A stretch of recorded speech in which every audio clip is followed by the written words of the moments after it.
transition from the NFL is tough for every player. I mean, regardless of success, you always feel like you could have done something more. And what's helped you with that? Because for people who are looking at it, it seems like a pretty seamless transition for you to a place where you have purpose and there's comfort in that. How have you gone about it?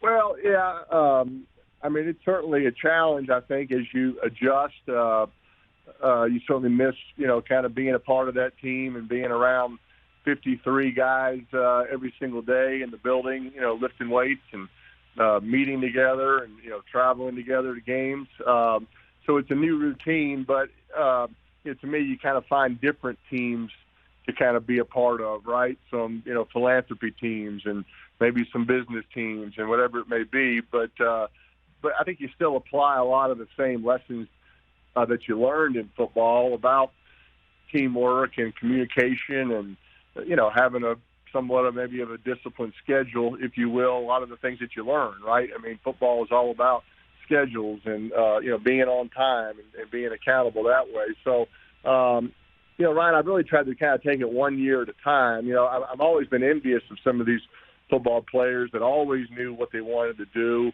and they have these 5-year and 10-year plans. That's not me. I've kind of tried to do a little bit of an evaluation each year to see kind of what I want to maybe do this year, what I don't want to do. But the main priority is having time to, be at our kids, baseball and softball games this weekend and help out with their flag football teams in the fall or tackle football, whatever it may be.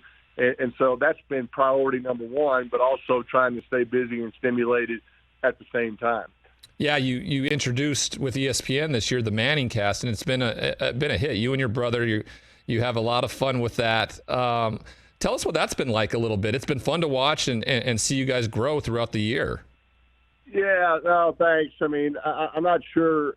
Sometimes I'm kind of on there, and I'm like, I chose to do this as my brother is making various forehead jokes, or he likes to call it five-head. So sometimes I wonder why I volunteered to do this, but it is fun to do it with him, Ryan. We don't get to see each other as much as we used to. Living in Denver and living in New Jersey, so that's been a great way to stay close with Eli and have something to work with him on, and then to kind of do it in a different way, right? To try to kind of gear toward maybe a younger audience of trying to watch the game as if you were watching it on the couch or at a bar with your friends, and having guests on there that love football in all different aspects of life, like Condoleezza Rice to Snoop Dogg. Yeah. The number one thing in common is that all those people love football, and I like being around people that love football and kind of hearing their stories. So we're going to do it again next year, and it certainly was fun to do.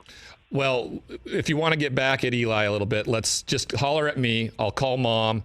She'll get the Heisman Trophy photo from our year with my brother sitting in between Cooper and Eli, and those haircuts and the outfits Olivia and Marcia put them in. That's a golden one for you.